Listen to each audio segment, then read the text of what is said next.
dewasa ini apa sih? Nah, kita akan membicara masalah sex education, ya, sex education. Jadi pendidikan seksual. Ya. Nah, kata seks ini memang tidak sama dengan seksualitas. Seks ini berarti segala hal yang membagi makhluk hidup ke dalam dua jenis kelompok. Ya, sedangkan seksualitas ini kita berbicara mengenai hal-hal yang menyangkut keseluruhan, yaitu laki-laki atau yaitu perempuan.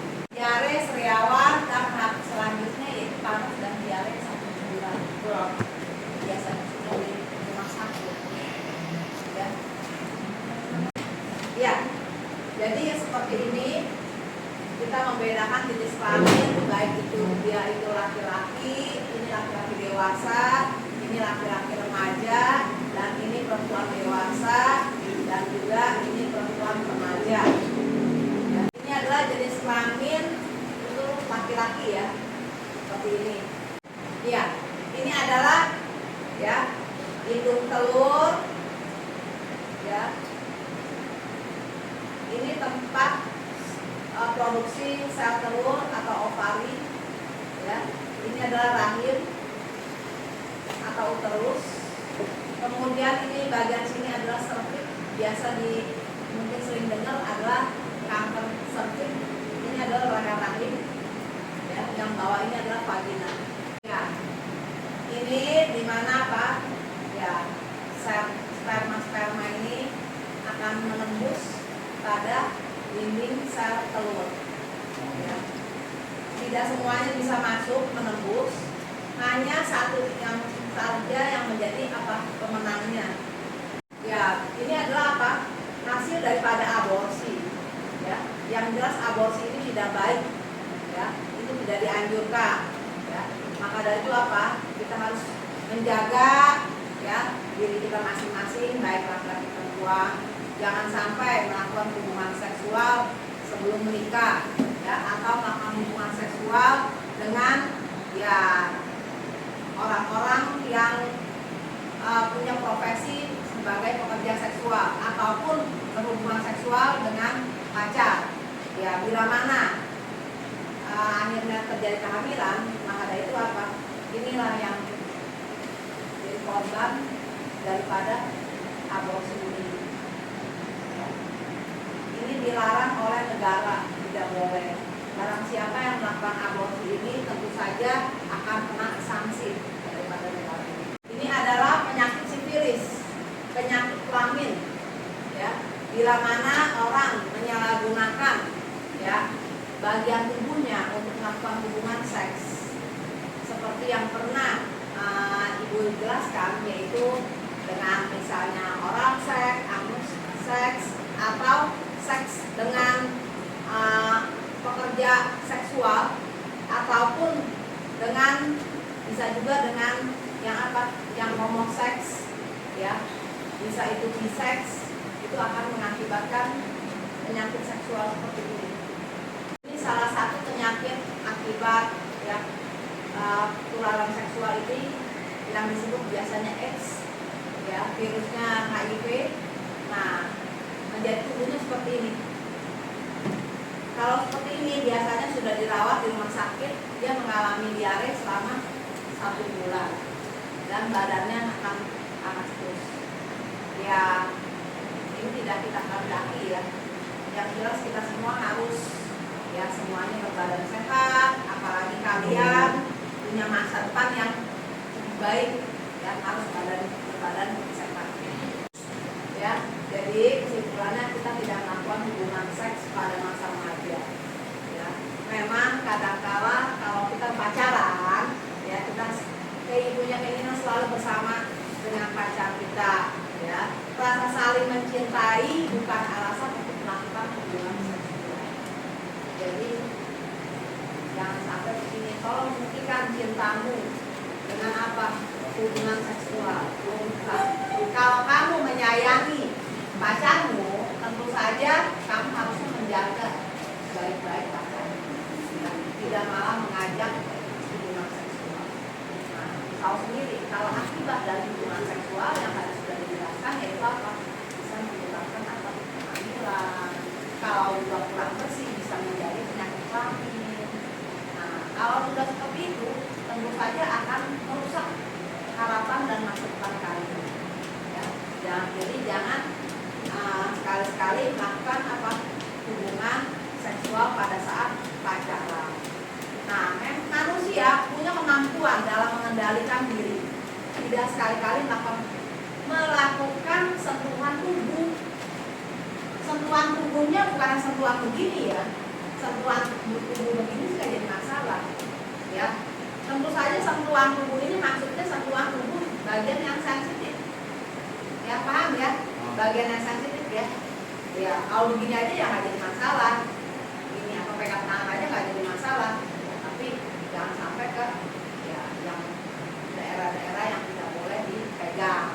Ya, antara lawan jenis maupun sejenis. Sejenis juga jangan ya. Kita harus saling saling menghargai. Ya, jangan sampai nanti dikatakan pelecehan seksual. Ya, tidak boleh. Ya. Lalu tidak berhubungan dengan pelacur. Ya, tidak berhubungan dengan pelacur. Tahu pelacur ya? Tahu. Ya. Kita lanjut. Ya, ini adalah kondisi kanker payudara ya. Cuma saya nggak ada gambarnya. Ya, di mana satu kondisi di mana sel telah hilang kendali dan mekanisme normalnya, sehingga terjadi pertumbuhan yang tidak normal, cepat atau tidak terkendali yang terjadi pada jaringan payudara. Ya, pembelahan sel yang tidak normal itulah ya yang dikatakan kanker. Ya. Ya, cara memeriksanya, ya ini buat yang perempuan, yang cowok juga. Emang ada kanker payudara laki-laki? Ada. Malah laki-laki lebih berbahaya. Oh, iya.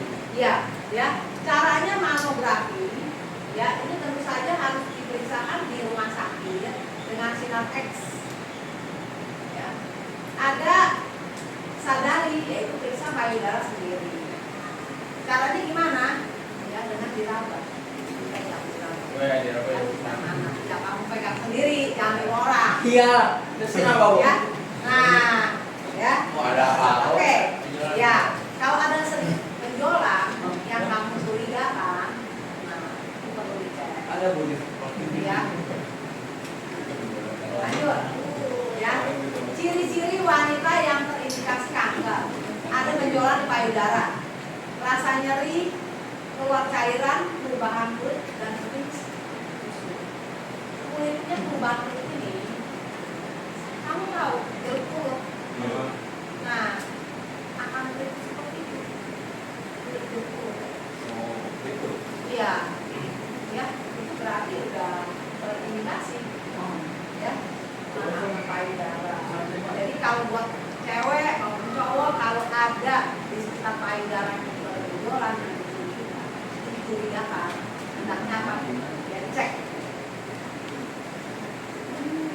Nah, faktor yang dapat meningkatkan resiko biasanya adalah haid pertama yang kurang dari umur 10 sudah haid, ya, atau menopause yang kurang dari 50 tahun, ya, terus tidak pernah melahirkan, ya, melahirkan anak pertama sesudah umur 35, lalu tidak pernah menyusui, ya, kanker ini juga bisa dari keturunan atau dari makanannya, makanan yang berlemak, makanan yang dengan pengawet, atau makanan ya yang dengan cita rasa yang berasa sekali, yang asinan begitu, manis, terlalu manis begitu. Ya, sekarang ini kan banyak di luar sana banyak bumbu masak yang apa sih?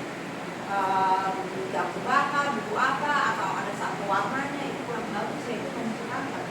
Ya, atau makanan kaleng juga sama. Ya. Nah, kanker rahim ini yang biasa namanya kanker cervix namanya. Ya, gejalanya pendarahan sesudah senggama. Senggama ini apa? Hubungan seksual. Ya. Keluar putihan, pendarahan sesudah menopause. Ya, tahap lanjut keluar cairan kuning, bau, ya, campur darah, nyeri panggul, dan tidak dapat membuang air kecil. Ini gejalanya ya. Nah, penyebabnya ya tentu saja dari virus. Ya, kalau kanker rahim ini penyebab kankernya dari virus. Ya. Nah, virus kuman papilloma virus. Nah, caranya ceknya apa? Dengan pap smear. Ya, kalau pap smear ini harus ke puskesmas atau ke dokter kandungan, ke bidan, ya. Atau IVA. IVA ini infeksi visual dengan asam asetat ya. Jadi maksudnya begini, cairan lendirnya diambil, terus diteteskan dengan ya asam asetat. Nah, lihat reaksinya ada perubahan atau tidak. Ya, itu cara melihat ini. Ya, kanker paru. Nah, ini hati-hati. Ya, kanker paru itu disebabkan oleh apa? Gas radioaktif. Ya, ini apa? Di jalan raya ya, polusi udara, nikel, ya, kromium, keturunan, asbes. Asbes ya, asbes itu nggak baik ya. Ya, ini bisa menyebabkan kanker paru. Ya. Nah, gejalanya batuk tidak pernah sembuh. Ya. Kebiasaan sesak napas, sakit dada, suara yang serak, sering terkena infeksi paru, merasa letih setiap saat, dan penurunan berat badan. Ya, jadi hati-hati dengan ini semua. Ya, lebih baik apa? Kamu hidup sehat. Ya, hidup sehat, tidak merokok, tidak juga nge-vape. Ya, itu. Kalau Ya, itu pacaran, pemicu. Bu, kalau pacaran pemicunya apa, Bu? Ya, baik setelah kita mendengarkan penjelasan ini semua, ya kita mulai dari sekarang belajar untuk hidup sehat, ya tidak merokok, olahraga, makanan yang bergizi, ya tidak melakukan hubungan seksual di luar nikah, ya tidak melakukan hubungan seksual dengan pacar, dan juga tidak melakukan hubungan seksual dengan laki atau yang komersial seksual, ya baik itu saja.